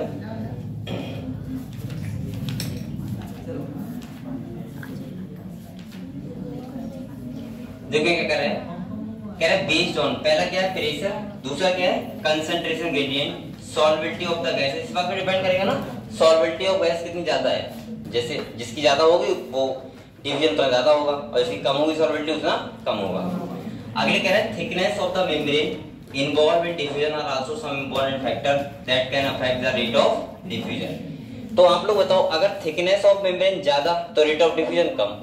भाई अगर कोई बीच में मेम्ब्रेन मोटी होगी तो आर पार गैसें हल्की जाएंगी ना, तो डिफ्यूजन क्या होगा, कम होगा। अगले कह रहा है pressure contribute by an individual gas in a mixture of gases called partial pressure and is represent, हम कैसे करते हैं ऐसे PO2, सही है। P का मतलब है partial pressure of oxygen, O2 का मतलब क्या है ऑक्सीजन। कह रहा है फॉर ऑक्सीजन एंड PCO2 लिखा है for carbon dioxide, partial pressure of these two gases in the atmospheric air and the two side of diffusion are given in table, एक टेबल दी हुई है उसमें दिया हुआ है, ठीक है। कह रहा है the data given in the table clearly indicate a concentration gradient of for oxygen from alveoli to blood and blood to tissue. Simple सा बात है, जहां देखो जिस साइड में जाएगी, जैसे ऑक्सीजन है एटमॉस्फेयर से एरोलाई में आ रही है तो एटमॉस्फेयर में क्या होगा, ज्यादा होगा, एरोलाई में क्या होगा, कम होगा। ऐसी एरोलाई से अगर ब्लड में आएगी तो वहां पे एरोलाई में ज्यादा होगा, ब्लड में क्या होगा, कम, मतलब हाई टू लो, ये ध्यान रखना है आपको। अब देखो ये जो मैं डायग्राम बनाया था वो ये था, यहाँ पे आप लोगों को मेरे हिसाब से समझ में आ रहा होगा, एक बार मैं समझा दे रहा हूँ फिर भी। देखो यहाँ बेटा ये क्या है, एरोलाई है, सही है, और ये क्या है, हार्ट हो गया, और ये क्या हो गया, टिश्यू। मान लो टिश्यू का मतलब पूरा बॉडी सिस्टम हमारा, ठीक है। अब यहाँ पे कह रहे हैं देखो यहाँ से इंस्पायर ने ऑक्सीजन किया है, ऑक्सीजन आया यहाँ पे, ऑक्सीजन का पार्शियल कितना है 104। इसके बाद ऑक्सीजन आप लोग बताओ इसे दी जाएगा ब्लड के लिए, मैंने कहा था ये यहाँ होता है एक्सचेंज ऑफ गैसेस, यही तो होता है, प्राइम साइड होती है। इसके बाद देखो ये रेड वाला दिखा रहे हैं, ये ऑक्सीजन वाला ब्लड है, हार्ट में आया, हार्ट ने पंप किया किसको, टिश्यू के लिए। आप लोग बताओ ये क्या होगी, आर्टरी, क्या होगी बेटा। इसके बाद यहाँ से आपको पता है ऑक्सीजन दे दी जाती है, और यहाँ पे फूड का ऑक्सीडेशन होता है, और यहाँ CO2 जो बनती है उसको ब्लड में मिला दिया जाता है, और CO2 ये ब्लू कलर पता है क्या दिखा रहे हैं, ये CO2 वाला ब्लड है, और वो कौन सा है, ऑक्सीजन वाला ब्लड है। इसके बाद CO2 यहाँ पे आ रही है, ये वेन्स के थ्रू आ रही है, हार्ट में जाएगी, हार्ट से कहाँ जाएगी, एरोलाई के लिए, और वहां से फिर CO2 एरोलाई में जाएगी, और एरोलाई से क्या कर दी जाएगी, बाहर कर दी जाएगी। बस ये दिखा रहे हैं यहाँ पे, ठीक है। यहाँ पार्शियल प्रेशर दिखा रहे हैं, किसका ज्यादा और किसका कम, ठीक है। चलो अब यहाँ पे देखो क्या लिखा हुआ है, अब देखो यहाँ पे एक चीज और, ये देख लो, ये क्या है, ये क्या है, एरोलाई है, ये क्या हो गया, ब्लड कैपिलरी है ना, इनके बीच जो होता है क्या, डिफ्यूजन। आप लोग बताओ कैपिलरी के पास से तो होकर जाएगी ब्लड कैपिलरी, सही है, एरोलाई के पास से। तो यहाँ पे सिंपल सा ये देखो ब्लड दिखा रहे हैं, ब्लड जा रहा है, ये पूरा तुम्हारा ब्लड वेसल्स हो गया, और इसके बाद ये क्या हो गया, एरोलाई, ठीक है। तो इसकी ये वाली एपिथेलियम, स्क्वामस एपिथेलियम, इसके बाद इन दोनों के बीच होता है बेसमेंट सबस्टेंस, और इसका होता है एंडोथेलियम ऑफ ब्लड कैपिलरी। इन तीन मेम्ब्रेन से होता है डिफ्यूजन। कितनी मेम्ब्रेन होता है, 3। पहला किसका, एरोलाई का, दूसरा उन दोनों के बीच का बेसमेंट, और तीसरा ब्लड वेसल्स का, ठीक है, बहुत ध्यान रखना है आपको। चलो अब आप लोग यहाँ पे देख लो, कह रहे हैं ग्रेडियंट प्रेजेंट, छूट गया ऊपर, इतना ही है, ठीक है। देखो क्या कह रहा है, कह रहा है gradient is present for CO2 in the opposite direction, that is from tissue to blood and blood to alveoli. आपको पता है CO2 उल्टा जाएगा, O2 कैसे जाएगा, देखो O2 एटमॉस्फेयर, ब्लड से वो सॉरी एरोलाई, एरोलाई से ब्लड, और ब्लड से सेल, और CO2 कैसे जाएगा, सेल से ब्लड, और ब्लड से एरोलाई, एरोलाई से एटमॉस्फेयर, ठीक है। अगले कह रहा है बेटा एज द सॉल्वेंटी का हम देखें तो CO2 की 20 से 25 टाइम हायर होती है, किससे, ऑक्सीजन से। CO2 कितनी ज्यादा टाइम होती है, 20 से 25 टाइम। कह रहा है amount of CO2 that can diffuse through the diffusion membrane per unit difference in partial pressure is much higher compare to that of oxygen, ठीक है। अगले कह रहा है diffusion membrane made up of 3 major layer होती हैं। पहला कौन सा है बेटा, स्क्वामस एपिथेलियम ऑफ एल्वेओलाई, दूसरा होगा एंडोथेलियम ऑफ कैपिलरी, और तीसरा होगा बेसमेंट सबस्टेंस। अब यही तीनों लेयर बना के क्या करती हैं, डिफ्यूजन कराती हैं, ठीक है। अगले देखो कह रहा है in between them however its total thickness is much less than a millimeter, ये बहुत कम होती है। therefore all the factor in our body are favorable for the diffusion O2 from alveoli to tissue and that of CO2 and from tissue to alveoli। तो ये तो हमको पता है। ऑक्सीजन कैसे जाएगा alveoli to blood और ब्लड टू टिश्यू, और CO2 जाएगा टिश्यू टू ब्लड और ब्लड टू alveoli। ठीक है, चलो अगले देखो। अब यहाँ पे बात करता है ट्रांसपोर्ट ऑफ गैसेस की। हालांकि मैं पूरा बता चुका हूँ, मैं वही समझा रहा था, तो ये लाइट चली गई। तो यहाँ पे आप लोग पहले यहाँ तक पढ़ लो, इसके बाद मैं फिर से बता दूंगा आपको। ठीक है, तो देखो क्या लिखा हुआ है।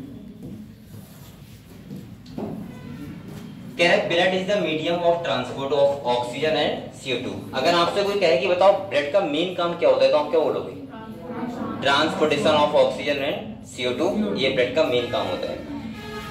कह रहा है बेटा about 97% of oxygen is transport bye RBC। मैंने कहा था 90% RBC में क्या होता है? हीमोग्लोबिन, उसके थ्रू ट्रांसपोर्ट होता है 97% किसका? ऑक्सीजन का। इसके बाद क्या है बेटा, रिमेनिंग 3% किसके द्वारा होता है? Dissolve state through the plasma. यानी कि 3% जो होता है वो होता है प्लाज्मा के थ्रू, और 97% होता है बेटा बातें कर रहे हैं हम लोग RBC की थ्रू। बोलो मत क्या, तो बोलो तो ना ऐसे। हाँ यहाँ देखो 97% होता है किसके थ्रू? RBC में हीमोग्लोबिन, सही है, ऑक्सीजन आता है, और 3% होता है प्लाज्मा के थ्रू। अगले कह रहे हैं नियरली 20 से 25% CO2 is transport bye RBC। मैंने कितना लिखवाया था? 23%। ठीक है, 70% होता है बाइकार्बोनेट आयंस और 7% होता है प्लाज्मा। मतलब मैंने सिंपल सा ही बताया आपको कि ऑक्सीजन का होता है 2 टाइप से और CO2 का होता है 3 टाइप से।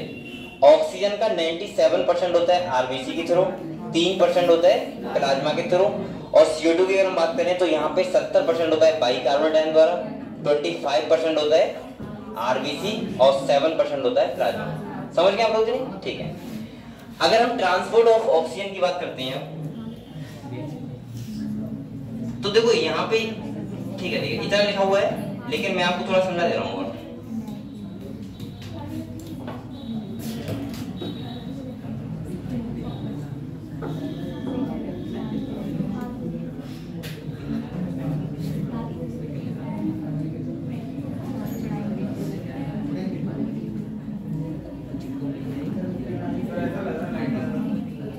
क्या लग रहा है? आ गई तो एक फोटो भाई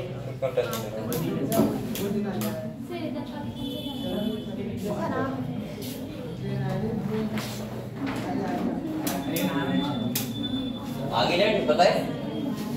चलो देखे हम लोग समझाते हैं आपको, ठीक है, कि कैसे कैसे होता है। तो पहले मैं बात कर रहा हूँ ट्रांसपोर्ट ऑफ ऑक्सीजन, किस बात कर रहा हूँ?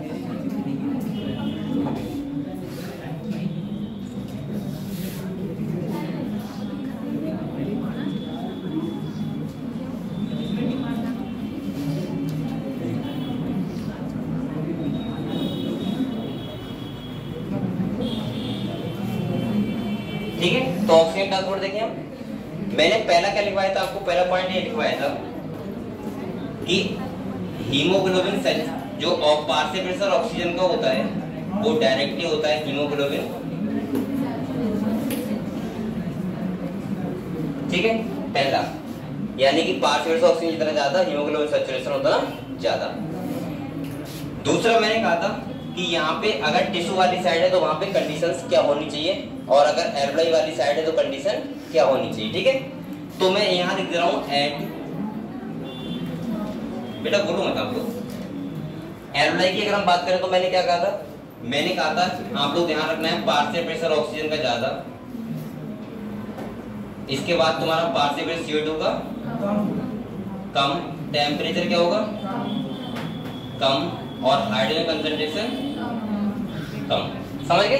ये 4 चीजें भूल जाएंगी, इसके बाद 5 मिनट आपसे नहीं भूल जाएगी, 4 ही भूल जाती है। दूसरा, अगर वो आपसे कहने लगे बेटा अब आप लोग बताओ एट टिश्यू साइड में क्या होगा कंडीशन? देखो एल्वेओली का मतलब कहाँ पे? जहाँ पे ऑक्सी हीमोग्लोबिन बनेगा, मतलब ऑक्सीजन बाइंड होगा हीमोग्लोबिन से, ये वो बात कर रहा है। ठीक है, और टिश्यू वाले में क्या होगा? ब्रेकडाउन होगा, डिसोसिएशन होगा हीमोग्लोबिन का। तो यहाँ मैं बोल सकता हूँ एट टिश्यू वाली साइड पे मैंने कहा था पार्शियल प्रेशर ऑक्सीजन का क्या हो जाएगा? कम, पार्शियल प्रेशर CO2 क्या होगा? इसके बाद टेम्परेचर क्या होगा? ज्यादा और हाइड्रोजन कंसंट्रेशन ज्यादा। ये समझ लो आपको ये क्वेश्चन 100% मिल ही जाएगा यहाँ से, ठीक है। बस उल्टा कर देना, कोई और आप लोग रटना मत कि हाइड्रोजन ज्यादा होता है टिश्यू वाली साइड पे। आप लोग ध्यान से समझना बेटा। आप लोग बताओ, अगर टिश्यू वाली साइड है, आप लोग खुद सोचो, टिश्यू वाली साइड है तो वहां पे 100% ऑक्सीजन बाइंड ही करेगा। अगर एल्लोई वाली साइड है तो हमेशा 100% क्या करेगा, बाइंड ही करेगा। और जब बाइंड करेगा तो मैंने कहा था कि वहां पे ऑक्सीजन का पार्टिसिपेट क्या होना चाहिए, ज्यादा। अगर ऑक्सीजन का पार्टिसिपेट ज्यादा तो और सब चीजें कम, ठीक है। अच्छा ये बताओ, ये खाली ऑक्सीजन के लिए नहीं कंडीशन है, ये सबके लिए है। CO2 के लिए फेरम जाएगी ना। देखो यहाँ पे आप लोग बताओ, अगर टिश्यू वाली साइड पे, आप लोग पहले ये बताओ मुझे, एल्लोई वाली साइड पे होता क्या है, ऑक्सीजन बाइंड होती है और CO2 क्या होती है, ब्रेक डाउन। और यहाँ क्या होता है, उल्टा, यहाँ पे ऑक्सीजन ब्रेक डाउन और CO2 बाइंड, ये तो होता है। अब आप लोग बताओ, अगर यहाँ पे पार्टिसिपेट CO2 को ज्यादा होगा, इसका मतलब फायदा किसे मिलेगा, CO2 से ब्लड क्या हो जाएगा, बाइंड हो जाएगा, क्योंकि CO2 को बाइंड होना है। और ऑक्सीजन का कम है, इसका मतलब ऑक्सीजन को ऑक्सीजन क्या होना है, डिसोसिएशन होना है टिश्यू वाली साइड पे। अब यहाँ देखो क्या होना है, ऑक्सीजन को तो बाइंड होना है, बनाना है ऑक्सीहीमोग्लोबिन, लेकिन यहाँ CO2 क्या करना है, डिसोसिएट करना है। तो इसका मतलब देखो CO2 का यहाँ पे क्या है, कम। तो ये दोनों कंडीशन समझ गए आप लोग। ये है एल्लोई वाली साइड और ये कौन सी है, टिश्यू वाली साइड। क्या कंडीशन होनी चाहिए वो आपको 100% अच्छे से ऐसे करके पता होना चाहिए, ठीक है। समझ गए आप लोग। यहाँ से आपका एक क्वेश्चन तो मान के चलो आ ही जाता है।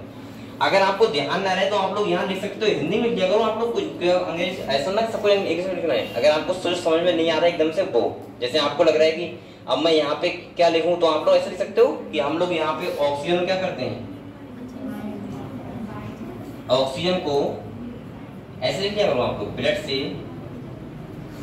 बाइंड करते हैं, क्या करते हैं, क्योंकि ये कौन सी बात चल रही है, टिश्यू वाली साइड पे।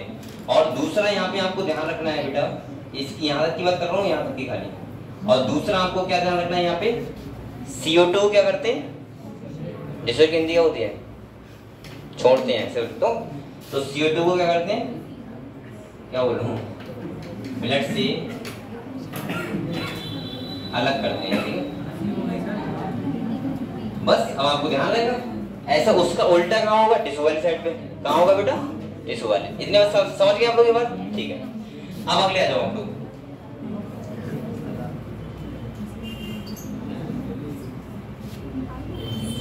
ये कंडीशन समझे आप लोग। दूसरा सुनो, अब एक मैं ग्राफ बना दे रहा हूँ, बस यही तो है ट्रांसपोर्ट ऑफ ऑक्सीजन, ठीक है।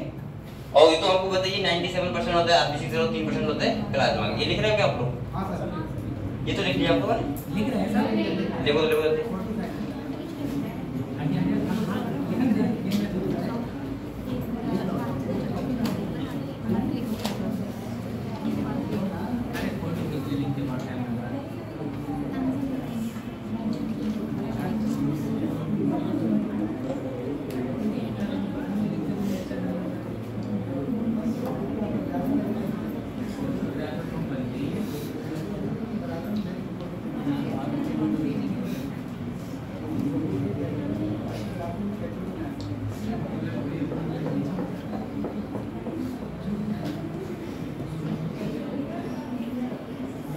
अब की जब आपका टेस्ट होगा उसमें आएगा आपका सेल, मैं बता दे रहा हूँ इसे, बायोमॉलिक्यूल्स और cell cycle and cell division, ठीक है। 3 चैप्टर आएंगे, पूरा यूनिट, हाँ ठीक है।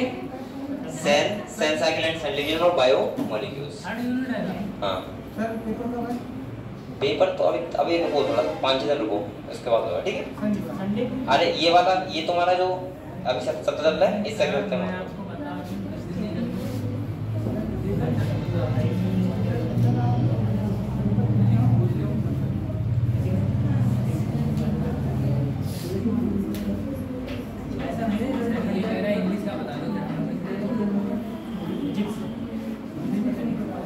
और बल्कि आप लोग को इतना ख्याल रखा करो, अगर चेंज भी हो रहा है तो इतना तो कर ही दो, जितना करवाया है। हर बार नहीं होगा, एक बार होगा तो हो गया।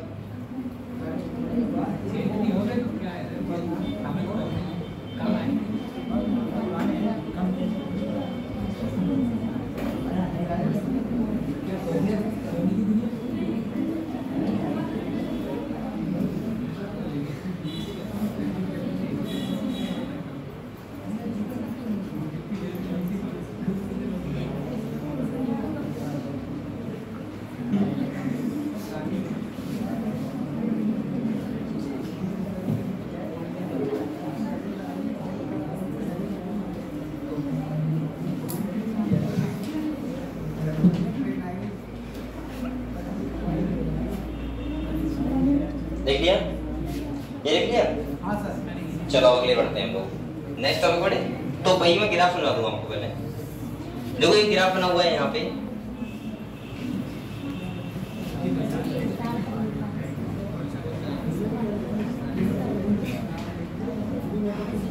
और ये बेटा कैसा होता है, ऐसा होता है। इसका मतलब क्या होता है बताओ, यहाँ पे होता है पार्शियल प्रेशर ऑफ, आप लोग बोल के रहे बेटा,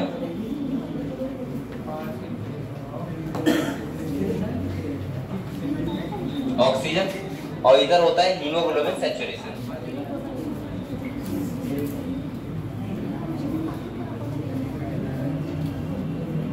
ठीक है, इससे हमें ये पता लग रहा है कि अगर मैं पार्शियल प्रेशर बढ़ा रहा हूँ तो इसका मतलब हीमोग्लोबिन सैचुरेशन क्या हो रहा है, बढ़ रहा है। ये तो मैंने लिखवाया था कि पार्शियल प्रेशर ऑक्सीजन डायरेक्टली होता है हीमोग्लोबिन सैचुरेशन पे, लेकिन एक टाइम तक बढ़ेगा, इसके बाद क्या हो जाएगा, कांस्टेंट हो जाएगा।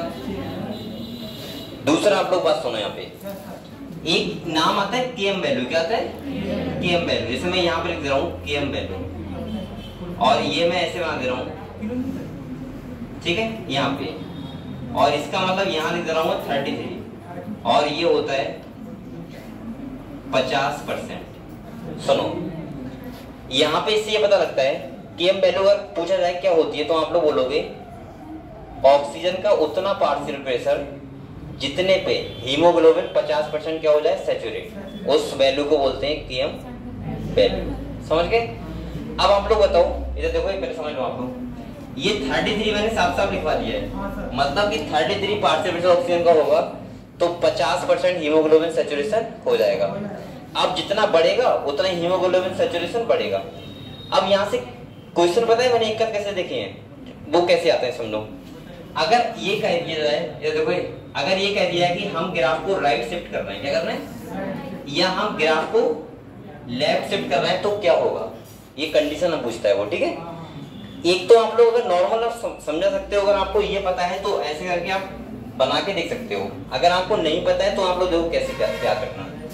अगर आप लोग बताओ, अगर मैं ग्राफ को इधर शिफ्ट कर दूं, राइट, किधर कर दूं, ये मैंने राइट शिफ्ट कर दिया, और इधर क्या होगा, लेफ्ट। ठीक है, अब अगर यहाँ पे मैं राइट शिफ्ट कर रहा हूँ, ये मैंने राइट कर दिया, ठीक है, ये दूसरे सुना था ना, चलो कोई बात नहीं। आप लोग बताओ, अगर मैंने इसको राइट शिफ्ट किया है तो क्या, आप देखो ये 50% से कम नहीं हो गया, क्या कम हो गया ना, ये कितना हो गया, मान के चलो हो गया 30%, मान लो। अब आप लोग बताओ, ये कम हुआ ना, और पार्शियल प्रेशर उतना ही है। और अगर मैं ग्राफ को कैसे शिफ्ट करूं, लेफ्ट साइड शिफ्ट करूं, तो आप लोग बताओ, आप देखो यहाँ पे अगर 33 की बात करेंगे तो कहाँ आएगा, ये आएगा ना, इसका मतलब ये क्या होगा, अब ज्यादा हो गया, 70% मान लो चलो। तो इसका मतलब आपको ये समझ में आया। देखो अब ये कहता है कि बताओ कब केएम डिक्रीज होगा या इंक्रीज होगा। तो अगर राइट शिफ्ट करते हैं तो केएम क्या हो रहा है, डिक्रीज, और जब लेफ्ट शिफ्ट करते हैं तो केएम क्या होता है, इंक्रीज। समझ गए बात? बस इतना सा इस टॉपिक, इस कॉन्सेप्ट में वो दिक्कत करके बच्चा क्वेश्चन पूछ रहा था मुझसे, बस ये था, बस और कुछ नहीं इसमें। वो डायरेक्ट ये ग्राफ नहीं देगा, वो ये पूछेगा कि बताओ ऑक्सीजन डिस्ट्रीब्यूशन कर्व होता है, अगर हम उस ग्राफ को राइट शिफ्ट करें तो क्या होगा, P50 इंक्रीज करेगा, P50 डिक्रीज करेगा, उतना ही रहेगा, ये इक्वल होगा। बस इतना पता है तो आपको, आप बता सकते हो अगर राइट शिफ्ट करेंगे तो डिक्रीज करेगा और लेफ्ट शिफ्ट करेंगे तो इंक्रीज करेगा। समझ गए? अगर आप लोग चाहो तो इसको ऐसे करके लिख लो, इसमें मैंने लिखा है, क्योंकि यहाँ से एक क्वेश्चन आ ही जाता है, मतलब आपको एमटीजे मिल जाएगा, एक क्वेश्चन ऐसे मिल जाएंगे, फिर आप कर नहीं पाओगे तो आप लोग ध्यान रखना। ठीक है, ये जो 50% लिखा है केएम, ये कौन सा है, नॉर्मल वैल्यू है। अगर राइट शिफ्ट कर रहा है 33 देखो 30% हो रहा है, और लेफ्ट शिफ्ट कर रहा है तो कितना हो रहा है, 70%, और नॉर्मल कितना है, 50%। ठीक है, लिख लो ऐसे।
आप लोग एक बात और सुनो, ये अगर आपने ये जो लिखा हुआ है, एक बात और सुनो आप लोग, अगर आपसे ये कहा जाए, ये तो मैं हीमोग्लोबिन बात कर रहा था, अगर वो कहा है P50, P50 का मतलब पता है क्या होता है?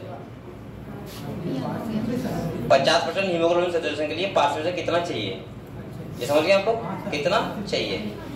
अगर आपसे ये कहा है तो मैंने ये बोला कि जो ये वाला है 50 वैल्यू है ना, इसकी 50 वैल्यू है। अगर वो आपसे ये कहने लगे कि P50 इंक्रीज करेगा डिक्रीज करेगा, तो आप क्या बताओगे? बताओ। हाँ नहीं, अगर राइट सेट कर रहे हैं तो जो P50 में आप 50 वैल्यू बोला था ना, पहले आपको समझ लो थोड़ा अच्छे और अच्छे से। अगर आप लोग बताओ, अगर मैं तो ये समझा रहा था आपको कि एम वैल्यू ठीक है अभी तक, लेकिन एक बात बताओ मुझे, अगर राइट शिफ्ट हो रहा है ग्राफ, ये राइट शिफ्ट रख दिया मैंने ठीक है, अब बताओ 50% के लिए हमें पार्शियल ज्यादा जरूरत पड़ेगी या कम? पार्शियल से बताओ ज्यादा, ये बात समझे आप लोग। अगर मैं 50% इस ग्राफ में करूं देखो, तो 50 इसका वैल्यू नहीं बढ़ जाएगा, बढ़ जाएगा ना, हमें पार्शियल प्रेशर ज्यादा की जरूरत पड़ेगी। इसका मतलब ऐसे ही बोल सकता है वो कि यहाँ पे हम लिख सकते हैं P50 क्या करेगा, इंक्रीज करेगा, अगर वो पार्शियल प्रेशर के संबंध में कह रहे हैं, ध्यान रखना है बात।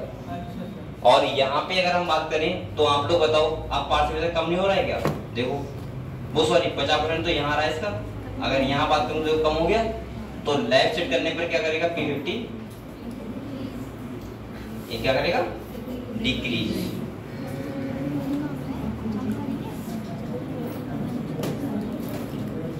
आप लोग ऐसा करो ना, ये बड़े आराम से ऐसे करके लिख लो सब सही है, क्योंकि वरना आप कंफ्यूज हो जाओगे। अगर वो पार्शियल से उसमें कहने लगा तो आप अलग तरीके से समझोगे फिर।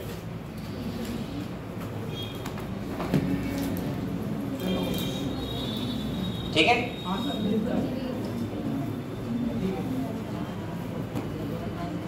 ये समझ गए, क्लियर हुआ? ठीक है, चलो अब हम लोग बात करते हैं। बेटा ये तो हो गया, किताब पढ़ते हैं ठीक है। अरे क्या हुआ, जा रहा है, बैठ जाएगा तो।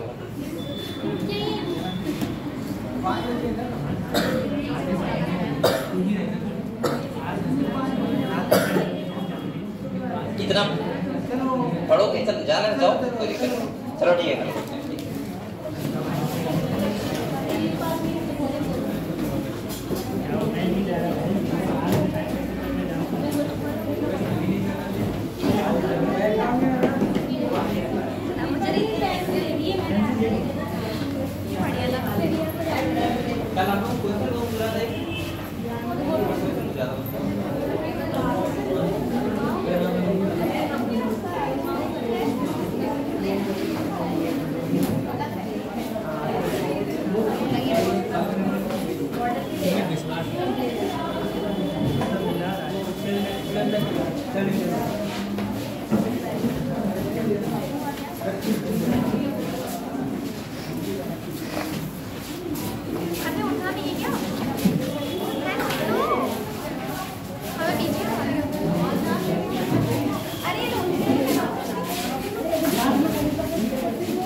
सर ऑफ कर दूं? ऑफ